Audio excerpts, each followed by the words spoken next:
and welcome to Scran, the podcast passionate about the Scottish food and drink scene. I'm your host, Rosalind, and on today's episode I'm chatting to two chefs, Rodney and Stuart Ralston, whose restaurants were recently awarded Michelin stars at the ceremony in Glasgow in early February. Hi both, and congratulations on your stars. Hi. Thank you. Yeah, we're happy to be here. Yeah, well, welcome back, Rodney, and first time chatting to you, Stuart. So lovely to see you both. I know that I spoke to you a little bit on the night, Stuart and Rodney. I'm really sorry. I had to disappear off to file some coffee, so I never got a chance to speak to you. But extra congratulations because your wife just had a baby.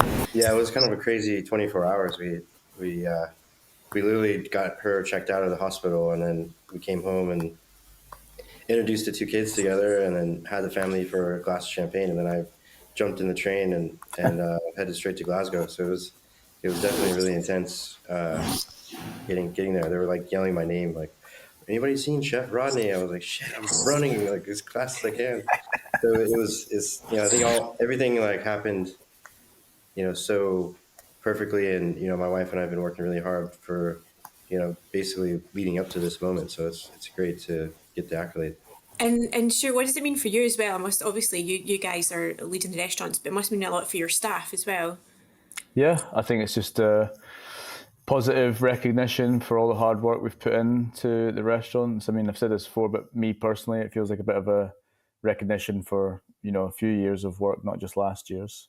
And obviously for the team that opened the restaurant, it's really motivating for them to get to the place where they probably wanted it all to get to. And it's been quite a tough time for hospitality. Is something like this a type of thing that sort of garners the team together and maybe gives longevity to jobs that you might have been slightly worried about people being a bit transient in? Yeah, possibly. I think like most top level chefs want to work in Michelin star restaurants. So if you have one, it probably gives you the sort of safety net of people going to stay, but also on the flip side of that, it will bring in new people as well. It'll be more attractive to people to come to you. So I think it's a bit of both, but I think it's the main thing is probably like very motivating for people. And Rodney, this is your sort of second experience because you had the Michelin star restaurant in San Francisco. I know we spoke to you on the podcast we did last year, but for anyone that doesn't know, can you just talk us through the process of the Michelin sort of process, like how involved you are, how often they come to assess you, that type of thing? And did it differ from America to here? The assessment, you don't really know when they're coming. And you can shake your magic 8-ball and see if you can find the guests that are actually the Michelin inspectors. But I think something I always tell the team is like you can't pretend that these people are Michelin inspectors, because you need to make sure that everybody has a great time and that your job and your goal is to give a consistent experience for everyone. So we never really, I always told the team never really to focus on if they thought they were an inspector or if they were doing something that was unusual that they would think that an inspector would do. I would just kind of keep things, keeping them positive and keeping them focused on, the bigger picture. In California, I think, it took me a couple of years. So we opened in 2018 and we didn't get our first star until 2021. COVID definitely probably put a wrench in that situation, but I think, I think they're looking for that consistency and that integrity to your craft, and they're looking for that chef to really keep that vision kind of driving forward, which I think we did really well in San Francisco, and I think we tried to make sure that we did that in Scotland, and just shifting the products that we were using and inspiring the team the same way I did in San Francisco, where we want to execute at a level and experience for the guest and kind of keep that consistency that we had in San Francisco. So we're always kind of coaching. I'm always kind of coaching with the team of like, how do we serve the plates, or what ingredients we're getting, how we're cooking with them. So I think with Michelin, the difference between California and Scotland, I don't think it's too much of a difference. I think the biggest thing I noticed was a different experience for me was that everyone was way more congratulating to me than they were in California. In California, it was like, oh, whatever, Chef Rodney, like, obviously you get a star, like, it wasn't as like celebrated. which I think was, such a great thing to see the industry really kind of like patting each other on the back and saying like, wow, that was really hard work. And you guys, like everyone that I've talked to, even we've sent some bottles to chefs as well, and letters and things. So it's like, I think everyone as a team realizes how much work it is, and it's such an accomplishment. I think everybody should celebrate a little bit, a little bit more. In California, you definitely need to step up your game a little bit for sure. Maybe they just don't know how to partner, Rodney. Yeah. And Stuart, what about you? A sort of similar experience? Oh yeah, same. I mean, same thing. Exactly what Rodney just said. I feel the same about it. You might think someone's an inspector, but they could be from any guide. You don't know who they're working for or who they're from, and I think it's kind of false to chase each table and think that person on Thursday was a person or that person on a Wednesday was a person. You, like Rodney said, you have to be consistent all week long. Every single table that comes to Layla has to have a great time. We have to personalize everybody's experience. We have to pay attention to everything because they're all paying the same amount of money, and the longevity of business is created from that consistency of looking after everybody, not just VIPs or inspectors or whatever it may be. I think you'll get found out pretty quickly if you're just chasing that one thing and that one table to try and inspect it. And I genuinely feel that's what consistency is. It's like making sure that on Wednesday it's the same as it is on Friday, no matter who's in the room. And have you had a party? Yeah, Or a couple, celebration? yeah. Couple. Been lucky, to be invited to quite a few parties since, so it's been nice. Like Rodney says, nice to see people congratulate you and invite you out and do things. And I just got back from London, and it was sort of a bit of a celebration for them. So it's been nice. It's been more so than I actually thought. I kind of felt a little bit like Rodney about Scotland. I don't know if we are all that close in celebrating each other, but since the Michelin star and the Michelin party, I've really felt a bit of a difference from that for sure. Yeah, it's nice to support each other, especially when industries can kind of go up and down. I say this as someone in journalism, so it's nice. It's nice when you can kind of come together and celebrate the success. Rodney, you said for your San Francisco restaurant it took a few years, but your Avery restaurant in Edinburgh is new, so it's quite a remarkable achievement. And Stuart, same with you. I mean, Layla is relatively new as well. But Rodney, how has the first year, I want to say year in Avery been? I don't even know if it's been a year. Yeah, I mean, technically we opened in May of last year, like late May, June. We did some soft launch kind of dinner series before we fully opened because we were waiting on some equipment and a shipping container from San Francisco.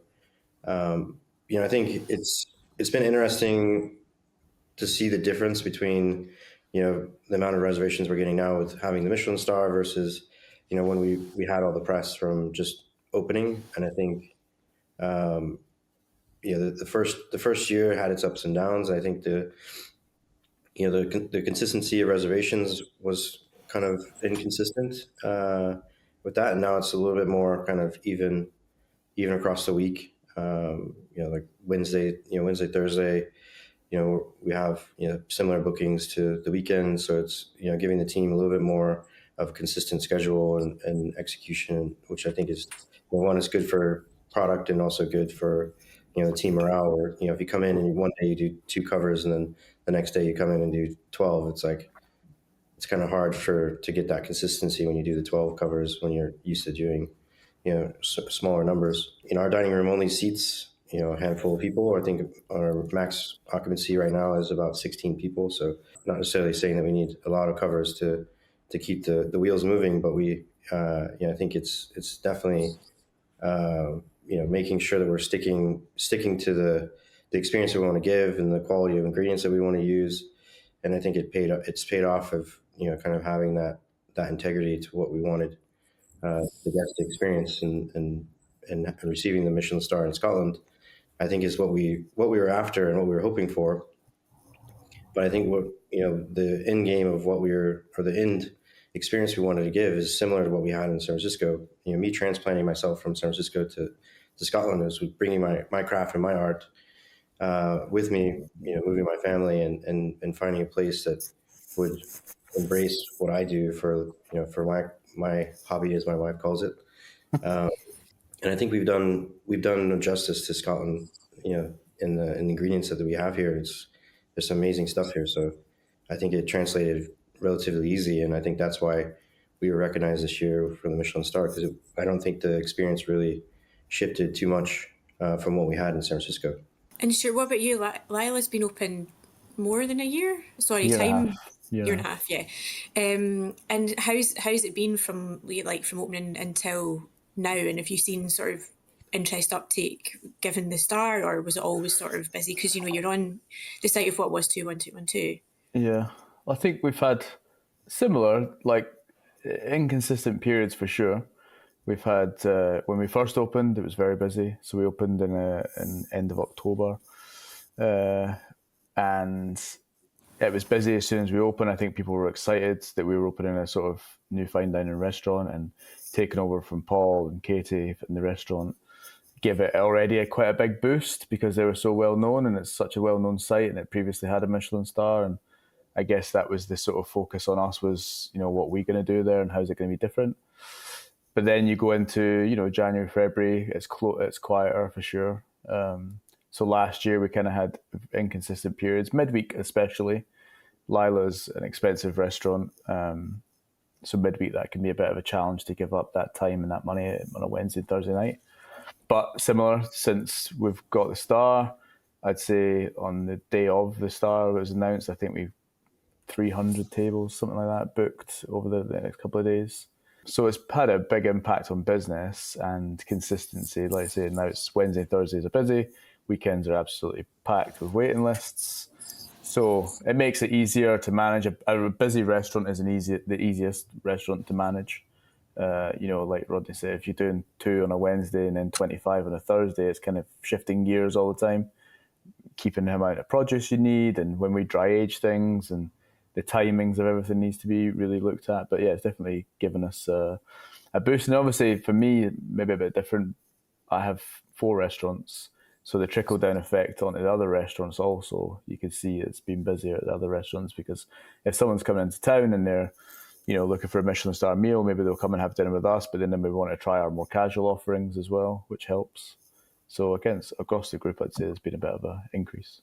And so talk to me about tasting menus. They seem to be, you all the rage, and you guys serve them. Am I right in saying that, Rodney? You've got a tasting menu as well? Yeah, tasting menu. Yeah. Tasting menu for me. So do they allow for a bit more creativity given the number of dishes, or what is it about them that's sort of, why are they so big just now? And obviously you guys serve them. Again, the tasting menu definitely gives you a little bit more scope to be a little bit more detail orientated, because you can focus on those dishes because they're the same dishes that are going out. You're not having to juggle a la carte where you're cooking various different things at different times, which take different times to cook. I think when you're working within a small team, it's kind of essential. I'm similar to Rodney. We've only got 4 chefs at Layla. So it's not like a huge team that can prepare tons and tons of different things. We're very limited in what we offer in the sense of dietary requirements, so we can really focus on what we're doing. There's less wastage, which always helps in a restaurant. If we've got 25 people booked tonight, we buy 25 scallops. So, nothing goes in the bin. That's problematic when people don't show up. That's why we kind of have, cancellation policies in charge. So I think the tasting menu just lets you show off lets you focus on things. It lets you be definitely consistent, because you're doing the same thing kind of each night 25 times. So the repetition is there. I think you can get into the debate where people will say like our tasting menu's dead and small plates and all these sort of things. But I feel like, places that do tasting menus really well will always succeed. And, that's the kind of the mantra of any restaurant. If you do something well, you probably will be okay. But I enjoy all of it. I enjoy the tasting menus that we do at Layla and A-Zone, and I also enjoy the a la carte that we do at Tipo and Noto. Yeah, I mean, I think the creativity side, I think, is one of the reasons why we've stuck to tasting menu at Avery. I think there's a lot of times where guests would tell me like, oh, I don't really like eel, or I don't like this, so I think it also kind of opens up people's palates a little bit more with tasting menus. and letting the guests trust the chef, I think is the mentality that I want to kind of build with having a tasting menu. Because I think when you're coming to an experience like this, you're coming to try something that you've never tried before, or experience something that you've never thought you would ever try. Because if you wanted to have something that you've had before, you can just go to the pub or go to an a la carte menu that you can just pick and choose what you're in the mood for. So I think these experiences with tasting menus are more about the craft of the chef and the art kind of experience of what it is, not necessarily just the food. It's more of like a theater experience that you're buying into, and that's why the prices are what they are. It's a theater. You're marking tables. You have these glasses, these silverware, all these things that you're kind of amplifying the experience with in the tasting menu, which you wouldn't really get in an a la carte experience. Yeah, it definitely feels like a sense of occasion. And even if you think, oh, that looks like a lot of food, it's never like, oh, I'm so stuffed I can't possibly move. It's just it's the right amount of everything. It's really nice. Yeah, the 16 courses definitely sounds intimidating, but I think when it's like it's kind of perpetually moving, you're having wine, you're actually have a conversation with your partner instead of just eating and going. I think the tasting menu, option, I think is definitely, I think a good way for people to reconnect with each other and, get off your phone and actually have a conversation and talk about the food and talk about, life rather than sitting and having dinner and then running off. Yeah, that's a good point. So both of you guys have sort of travelled about and worked under different chefs. How important is that when you're younger? For anyone coming into the industry, or we've just seen who's up for the final for the Roux Scholarship. There's a lot of young chefs. How did you find your experience of working under different chefs? I mean, yeah, essential to work under great chefs, and at times potentially, working in Michelin star restaurants when I was younger was hard. It's definitely hard work, and going through the time frame that I went through in the sort of 90s, it was definitely a tough environment to be around. But travel was essential, I think, for me to be successful.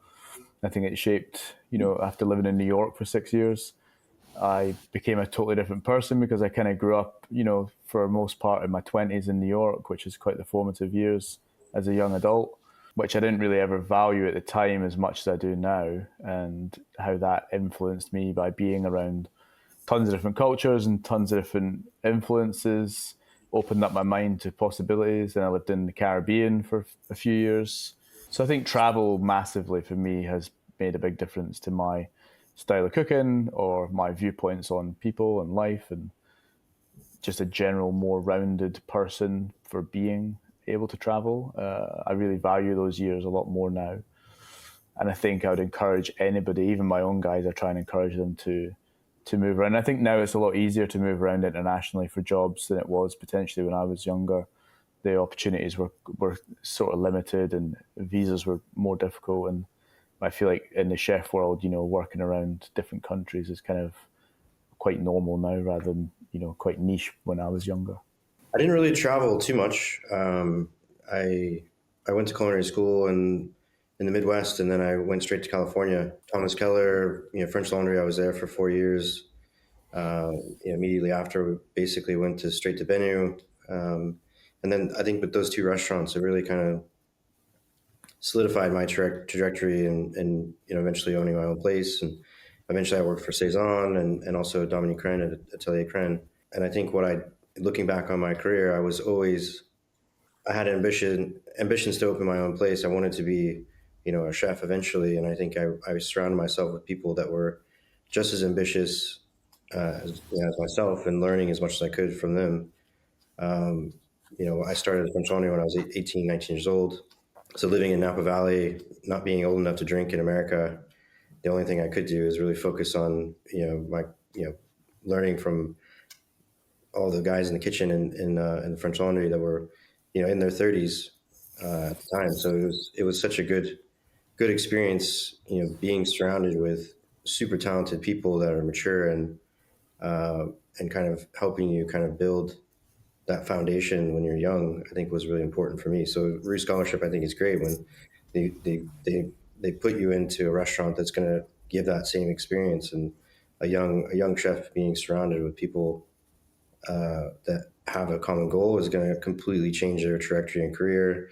It's going to keep people from going down the wrong path of anything that happens in the restaurant. And I think we know what I'm talking about, but I think having people there mentoring you and keeping you excited about your craft and excited about food and always staying hungry, I think is a good thing for a young chef. And every time I went to the next restaurant, I was always like, why am I going this? What am I going to take from this next place? Am I making the right direction?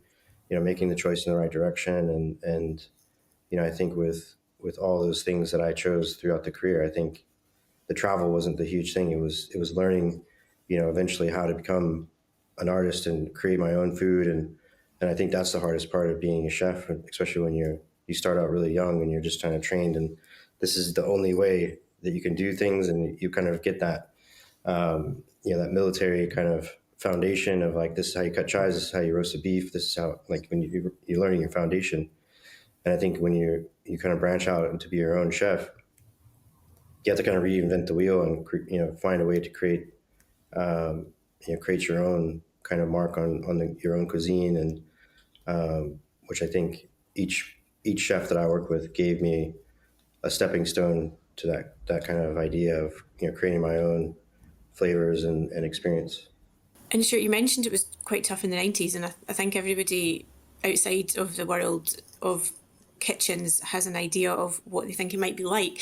But how has it changed over the last few years? I mean, is it become a bit more, I don't want to say zen, because I don't want to assume that it's always been horribly stressful, but like, staff welfare, are people a bit more aware of welfare and taking time off and not working crazy hours and being shouted at?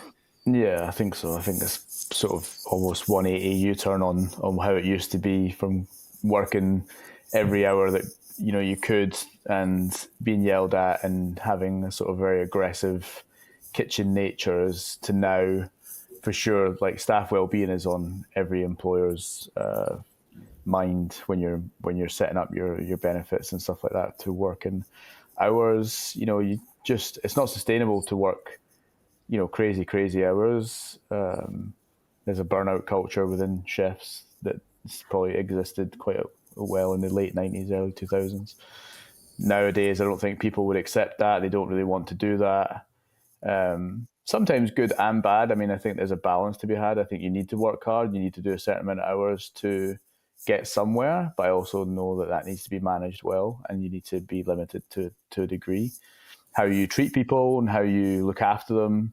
People, especially younger chefs, they're coming to people like me to learn how to cook, and also they're growing up at that same time. So you've got to be a little bit more nurturing and understanding of things like that. I mean, it's for the better now. It's definitely the best it's been in terms of like wages. When I started cooking, I was getting paid £9,000 a year, which you wouldn't get now for anything.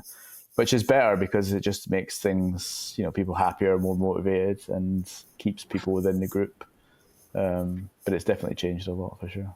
And Rodney, were people shouting at each other a lot in America when you were training?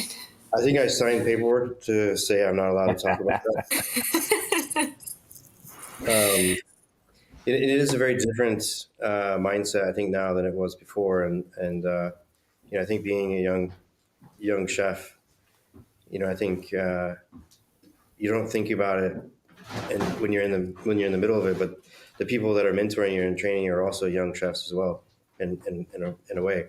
They're learning how to manage people. They're learning, they're learning how to deal with their emotions and all these other things that I think people are, as an overall general, what I think people are doing are being a little bit more managing their emotions and being a little more thoughtful of other people than they were back in.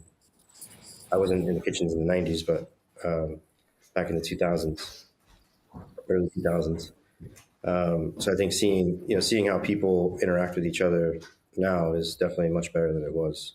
And there's a lot more open kitchens as well. So if you're going to start losing it, in front of, your diners are going to see and hear it. So imagine it also would be, you're not going to want to do it, but it's also going to be harder to get away with. You'd be surprised. I think some people probably like to see that. Oh, really?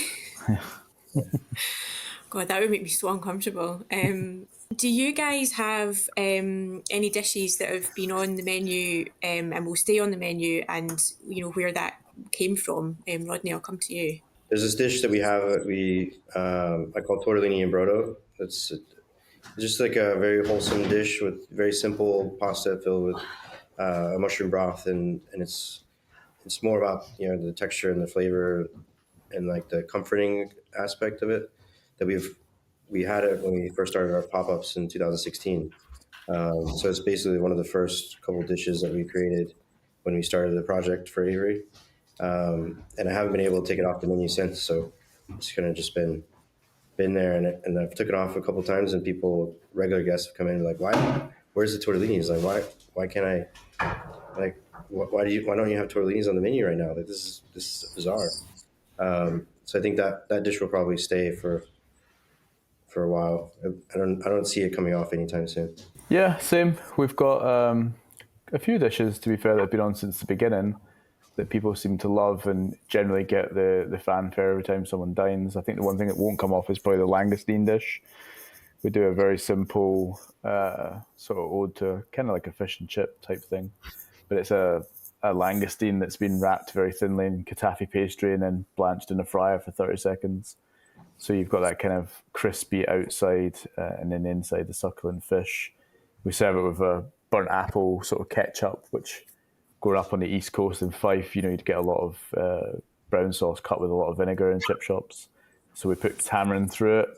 So it's got a sort of sweet and sour sort of flavour to it. And that's probably something that won't come off the menu. It's so simple and it's quite easy to prepare, but people just generally love it. And I don't think there's anything better than a really simple langoustine. What we do, obviously shellfish really well here. I'm glad you mentioned Fife, because I was going to say to you, Rodney, we're both from Fife, and I was going to ask if there's a fish and chip element, because neither one of us is from the really posh bit, so it was just chippies all the time. But yeah, no, it's a really nice dish. I remember that from when I was there. Do you guys do you have time to go about and visit either each other's restaurants or other restaurants that you might sort of feel inspired by, whether that's Michelin stars or otherwise? We've been to Lalique a couple times. Chef Mark's good banter, super delicious food up there. He's doing something really special in Glenturret. In Edinburgh proper, we don't really get out too much. We leave the dining out to special occasions. We'll go, we'll do a Sunday roast at Balmoral or something, but that's just because they're really family friendly and they help with my daughter Esme if we need it, so we can actually eat. So I mean, I think for the most part, I think we save those those dining out experiences for places like Layla. We went to Layla in 2023, right when we moved. Basically, we came in November, right when you opened, just kind of scope out the competition and just see what's going on. And then we haven't been back since, but I think we're, with Olivia just having the baby, we're talking about trying to figure out a way to make our rounds around Edinburgh again, Timber Yard and Layla and Heron and those places that we haven't been able to really have a chance to go and dine out yet. And Stuart, do you get to tour about or? A wee bit. I mean, I obviously lived in the town a bit longer than Rodney, so I have places that I go. I'm generally speaking sort of Monday and Tuesday kind of tourist, so I work the rest of the week and I don't generally, very rarely take the weekend off. So yeah, I mean, I love Yamato. It's my favourite sushi place. It's near my house. I go there quite often. And again, somewhere that if I can take my kids is really the main thing. I do like going out for, Michelin star meals and that, but again, kind of save it for special occasions. And to be honest, nowadays, I mostly wait until I'm traveling to do those types of meals so I can see something different, maybe be inspired by someone else's cuisine a little bit. I go to London a fair amount at the minute. But I think Edinburgh's got kind of everything you want to have if you do want to go out and if I could take some more weekends off, I could probably get. Most places are shut the same days as me, so it's a bit of a challenge to get those times off. I've been to Avery, it was great. I've been to Heron, loved it. Haven't been to Timbyard for a while, but I'd like to go back. So yeah, this depends really between life and running 4 restaurants and having 2 kids is the challenge for me. Quite busy. Yeah. And do you have anything coming up in the next sort of few months that you want to mention? Now, you've had some like guest chefs or guest sort of collaborations. Yeah. Is there more of that to come? Yeah, we're going to do another series in the winter time. The guest chef series was really good. It was amazing time to get some friends and some new people that I've not worked with before, all guys that have got Michelin stars, and just see how they work. It's good for the team to keep them motivated. So we've got another series coming up in the winter time. We're hopefully going to get a few more international chefs coming over. I've got a lot of friends in New York and across the States, so we're going to try and get some people for that. We are looking at our expansions a little bit at the minute and figuring out what's next for the group. So there's something, definitely, it's a movement happening there, and just focusing on the restaurants as a whole, I guess. And Rodney, what about you? What have you got coming up in the next few months?